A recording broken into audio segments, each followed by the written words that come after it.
Mula, I'm DJ Toro. Join me every Monday to Thursday, 7 until midnight. The premium classics on Gold FM, only the classic hits.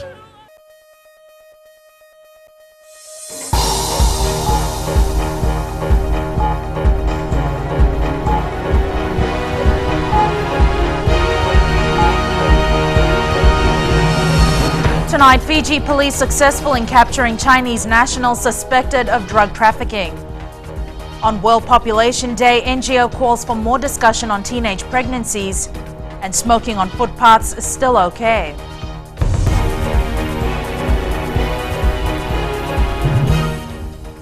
First tonight, a group of Nigerians, including soccer players, have been taken in by the Immigration Department as they investigate their legal status in the country.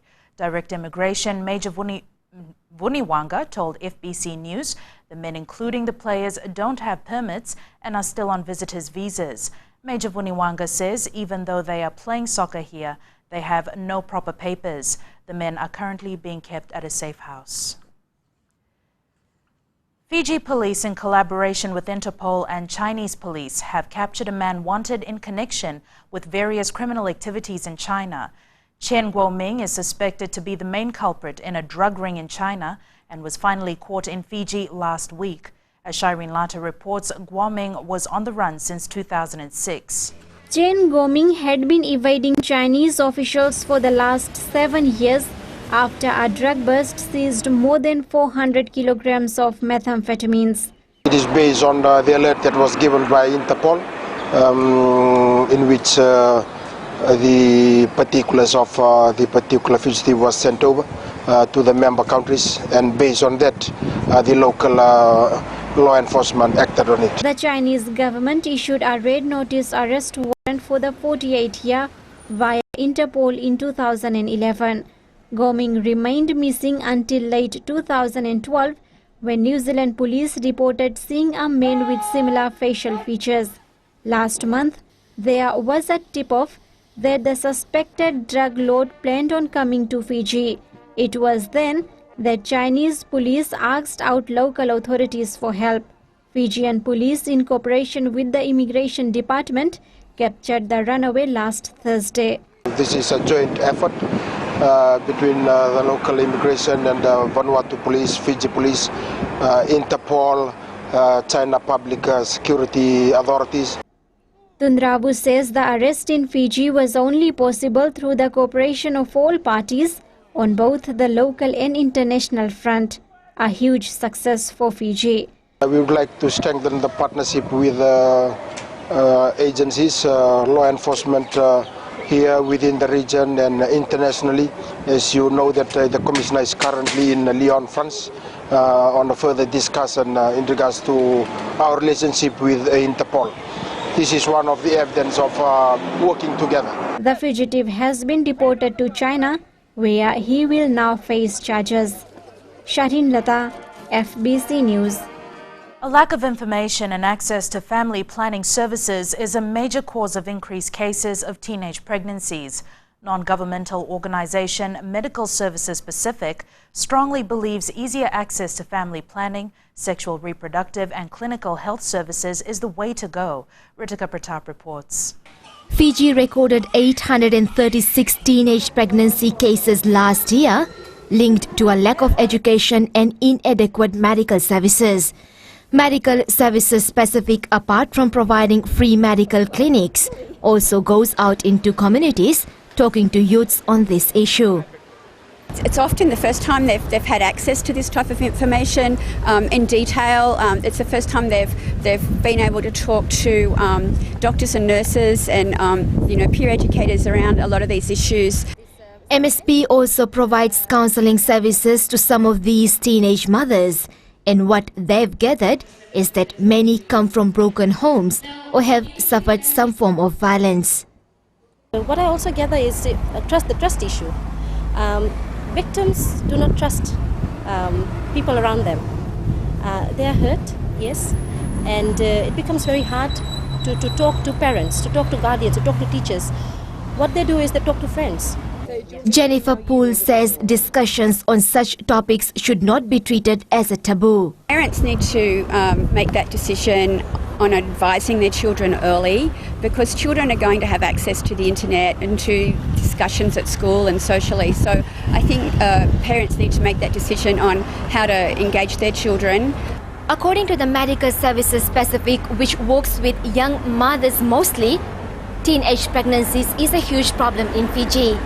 The NGO says to deal with this issue, it is important to talk about sexual activity with teenagers. Ritika Pratap, FBC News. Almost 2 weeks after the tobacco control regulation came into effect, there are still grey areas that need to be ironed out. As Chanel Sivan reports, some smokers still aren't clear about where they can smoke. Under the tobacco control decree, open areas like footpaths, outside an arena or nightclubs are not smoke-free zones. Public places, can one smoke in a footpath in an open area? Yes, sir. The thing is, these are what we say that grey areas that is not covered in the decree and also in the regulation. Yes, people can still smoke in the street. As I've mentioned, that those are grey areas that will be making submissions for the Minister for Health to declare no smoking zone. Amnia Sitavui, who heads the tobacco control unit, says the minister will have to gazette these specific areas as prohibited zones for smoking. When you say you will be making submissions, why wasn't this done earlier? Legal process takes time for amendments to be done, and this will be done soon. That will decide by the minister. FBC News also asked whether pools in resorts and hotels have the same restrictions. Only places that I've mentioned that is prohibited are enclosed areas. The Tobacco Control Unit has confirmed there will be amendments and more no-smoking zones will be declared in the coming months. Chanel Shivan, FBC News. 2 men who colluded to steal a consignment of money bound for a post-Fiji outlet in Laos last week was sentenced to 15 months imprisonment today. Vilikesa Koli and Eparama Tuitonga last week pleaded guilty to theft and impersonation. Last Tuesday, Koli and Tuitonga went to Moe Lau Jetty, where Tuitonga was given a Ports Fiji uniform and a note for the crew of MV Sandy. He then went up to the vessel and allegedly used the note to obtain a bag belonging to Post Fiji Limited containing about $5,000. However, the crew became suspicious, stopped Tuitonga and seized the bag from him. Koli, who was waiting in a taxi, then fled the scene but was captured the same day. Eparama Tuitonga was a former Post Fiji employee. This isn't the first instance. On March 12th, the duo took a Post Fiji bag containing $10,000 which were not received at Totoya Postal Agency in Laos. Prosecutors this morning told the court that none of the $10,000 were recovered. In sentencing, Magistrate Chaitanya Lachman said the matter is of national interest as the duo cheated a government-owned entity. He said for further safety and security, the court has handed immediate custodial sentences. Chanel Shivan, FBC News. Coming up, new health facilities aim to reduce NCDs in Fiji.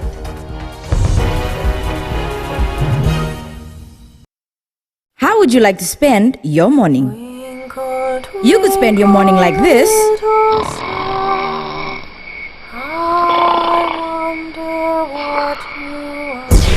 Or you could spend it like this.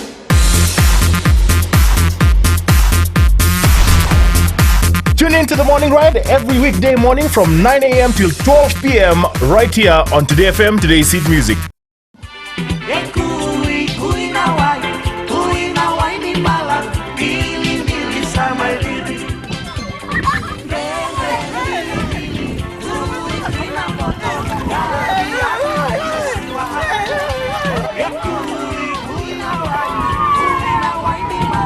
Nimbula, methangu nimilote na isoro tambua. Nama kia uminarua kina ona na veka vimoniti kina wakarambuka.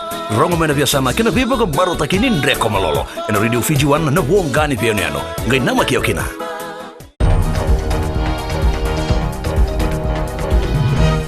Welcome back. You're watching FBC News. Companies at the Vathuanga industrial area in Suva have raised concerns about alleged unhygienic practices by a waste management company. Video footage was given to FBC News, allegedly showing maggots crawling out of the Club's Pacific warehouse and into the street. Apisalome Dhoka spoke to some of the businesses in the area. Viewer discretion is advised. This video brought to us yesterday shows maggots on the footpath and even on cars parked on the road, all coming out of these premises run by Clubs Pacific, a waste management company. Yeah, there were a lot, there were plenty on the roads, and most of them were coming inside our shop. And at the times, we can't even come inside. We have to go over them and then come inside, and at the time it just comes into our vehicle as well. Yes, whenever we come in the morning, the rubbish is still lying here in the truck, and it's really smelling weird, and we always see the maggots crawling all over the road. Businesses in the industrial zone claim they've made numerous requests to Clubs Pacific and have also complained to the Suva City Council. Apart from the health risk, the foul smell is also hard to bear. This kind of business is not good for this industrial area. It has happened before as well. Yeah. Nearly every day we go through this. Clubs Pacific Managing Director Satish Kumar has refused to speak to FBC News, but neighboring businesses want this operation relocated. My advice is to just remove this company from here and to relocate them somewhere else. You can find some other place where the people are not affected. The Suva City Council says it had already given a notice to Clubs Pacific, and upon inspection today, the site has been cleaned up.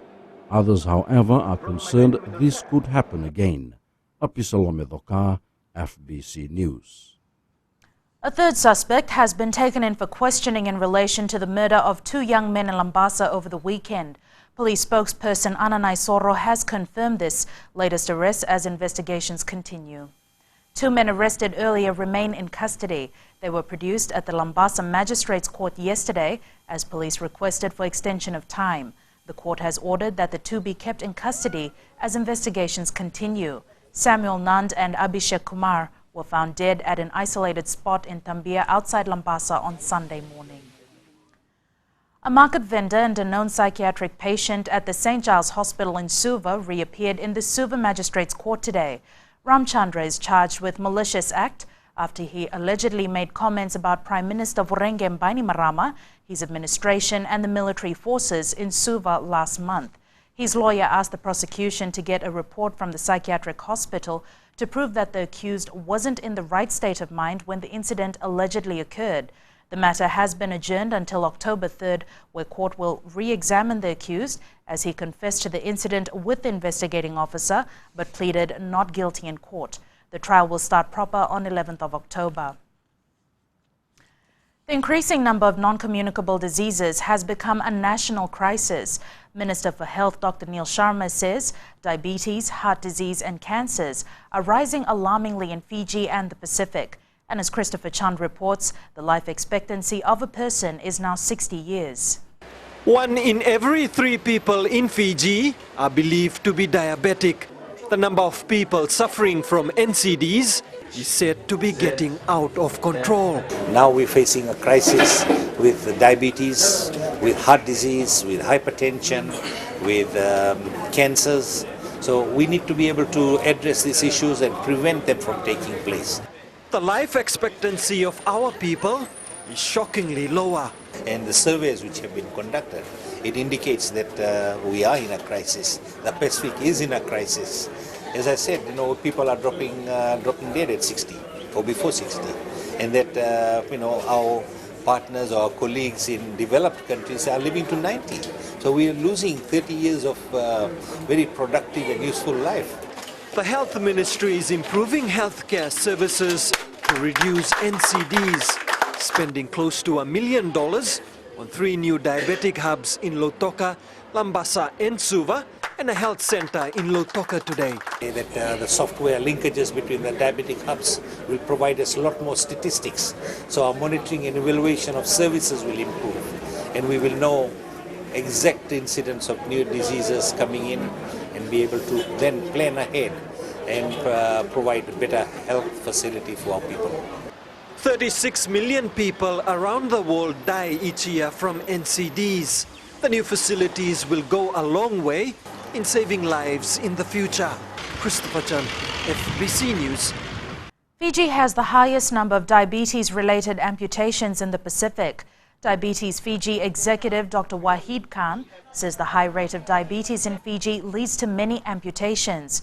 While opening the Suva Diabetic Hub Centre opposite the CWM Hospital in Suva this morning, Dr. Khan says this facility will help reduce diabetes cases in the country. All services at this centre are free of charge.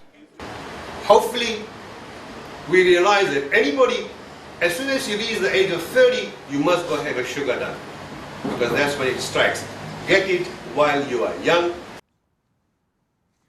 Members of the public have been urged to use the centre to check on their status of diabetes and get advice.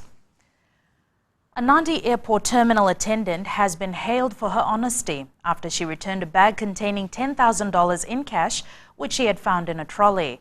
Saravina Lutuvo and her 3 workmates were recognized for their truthful working nature by their employers, Rent-A-Kill and Airports Fiji Limited last night. All 4 workers were given certificates, a gift voucher, a mobile phone and a day cruise trip. AFL General Manager Lawrence Luke commended the women for being role models. And it's Thursday night sports time, and Jamie brings some good news from paddling. That's right. After the break, details on how Fiji's Pauline Benson is set to create history and Fiji under-21 netters gear up for World Cup. Stay with us.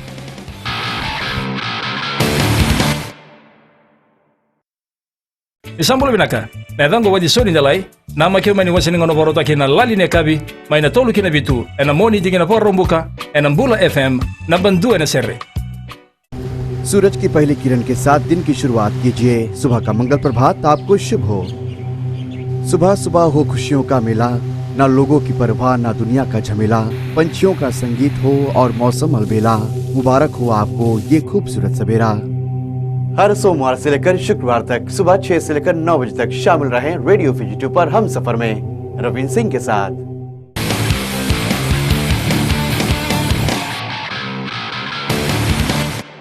Welcome back to FBC Sports. The Fiji women's V6 paddling team may not be participating in the Pacific Mini Games in September, but a V1 specialist in Pauline Benson will ensure their colors fly high in Wallace and Futuna. With 2 months remaining, what better way to prepare than to compete in Tahiti's ultimate paddling challenge, the Te Aito? Elena McDonald reports. With the scenes of Te Aito featuring Tahiti's best, it's no wonder this is the event every paddler dreams of being a part of.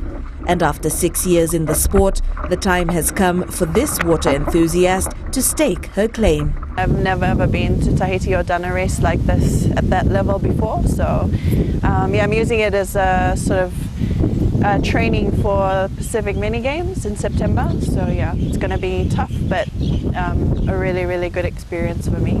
Being one of only 2 Fijian women lucky enough to go, Benson's fully aware of the significance of her trip. All the sacrifice and all the hard work, it's not just for myself, but it's for my team, it's for my family, and of course my country. And with the extra push from close friends, no doubt a boost. Going out with her in these conditions, and yeah, it's really good because you need that. You need somebody to really push you and go out as much as you can. I was also really fortunate to have Steve West as well. He's staying in Lilivia Island Resort at the moment, so I've done a couple of boot camps.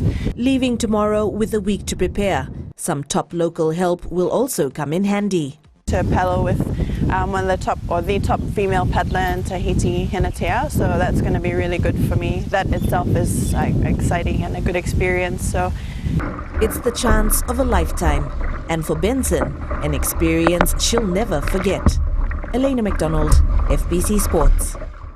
The Lautoka rugby team has set its sights on remaining in the top 2 of the Digicel Cup. The Maroons are currently in second on the points table and will face off with Nandrunga in its next home game on Saturday. While the task at hand will be tough, the side remains confident. We'll take every game seriously one by one from now. Our players are all injury-free, and there's no problem with selecting them for the game. And whoever have been playing out throughout the games, and the other ones will be taking the field on Saturday. Yeah. That match is at Churchill Park at 3 p.m. on Saturday. Meanwhile, 2 quarterfinals of the Suva Rugby Escort Shield was held last night at the NZ Stadium in Lauvala. National Fire Authority took on Police Blues in the first match, and even with flying Fijian centre Leone Tambuarua in the mix, the firemen could not contain the Police Blues. Police winning 28-12. In the second quarterfinal of the night, underdogs Marist went up against defending champions Freshet Navy. The Sailors had too much firepower, demolishing Marist 48-15. The remaining quarterfinals will be held next week, where DHL Raiwanga will take on Covenant Blues and Fiji Bitter Army Green faces Garden City Lomaiviti Green. The Fiji Under-21 netball side has stepped up its preparation for the upcoming World Youth Championships in Scotland. The 12-member team has been going through the hard yards as the tournament date approaches. Salen Daudakadaka with more. Only 6 weeks left till their first game. The Fijian Under-21 netball side is not wasting any more time in getting ready for the World Youth Championships. Officials have hailed the Pacific Rim Series in Samoa last month as a success in getting the players psyched for what is to come in Scotland. We've stepped up our preparation. Basically, the trip to Samoa is really a good experience for the players. That we got the girls to go out there just to into a competition, a scene, and also get to play a team that is also traveling to the World Youth. And yes, right now our focus is to get the team back into shape. It appears that the best way to test a team is to pit them against strong opposition, and this includes training at midnight to adapt to the conditions they will face in Scotland. We were very fortunate that we've got, again, we have the Rovers men's team that's available to play the Under-21, and also I've also got the national team to also have warm-up matches with the Under-21. So apart from that, those are the only two the games that the teams that will give our Under-21 a good run before we leave for Glasgow next month. The side finds itself in a tough pool with Australia, South Africa, Israel and Namibia. A tough challenge lies ahead for these players, but one that will reap rewards for the future of netball in the country. Chalendo Dakadaka, FBC Sports. The Suva football side has been boosted by the inclusion of former Villarreal player George Jeremy. Jeremy, who has also played for Wairarapa United in Wellington, has been training with the capital side. However, he is unlikely to feature for the side tomorrow against Ba in the Fiji Sun GP Batteries National League. During his time at Villarreal, the Spaniard rubbed shoulders with world-class players like Robert Pires and Diego Forlan. Secondary schools cricket for girls has been gaining momentum in Suva. Yesterday saw the competition reach another level with Lomeri Secondary and Leline Memorial coming out on top in their games. The girls have been displaying good skills as Cricket Fiji looks at developing the sport for women at the school level. And that wraps up sports for tonight. It's back to Jackie now for business.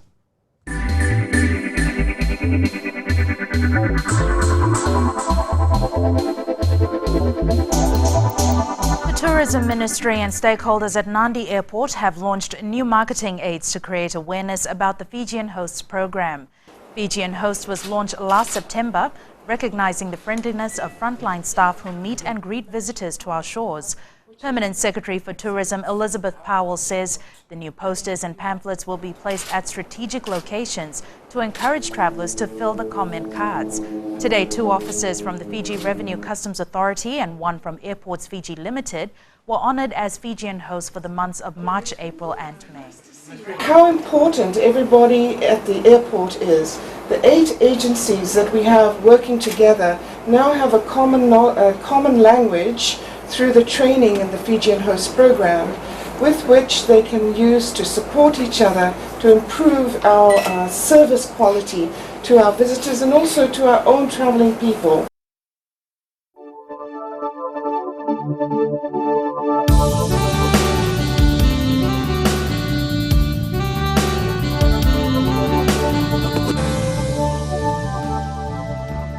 Weather time now. How's it going, Genevieve?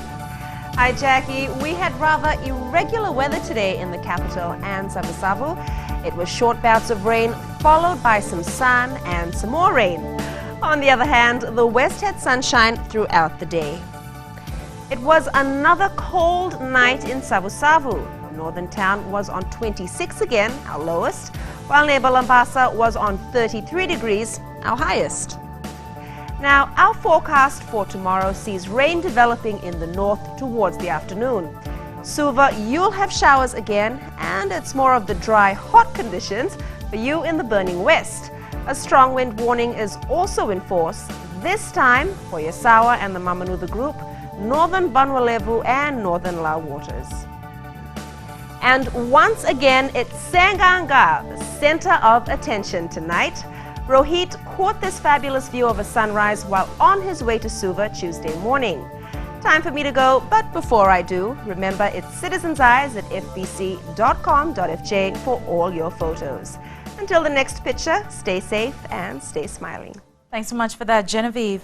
The headlines again. A group of Nigerian nationals, including soccer players, have been taken in by the Immigration Department to investigate their legal status in Fiji. Fiji police successful in capturing Chinese nationals suspected of drug trafficking. And on World Population Day, NGO calls for more discussion on teenage pregnancies. To the poll question now, when we ask, are public transport buses in Fiji safe to travel in? To answer, visit www.fbc.com.fj. Remember to send us newsworthy pictures and videos. Email citizenseyes@fbc.com.fj. Until tomorrow, good night.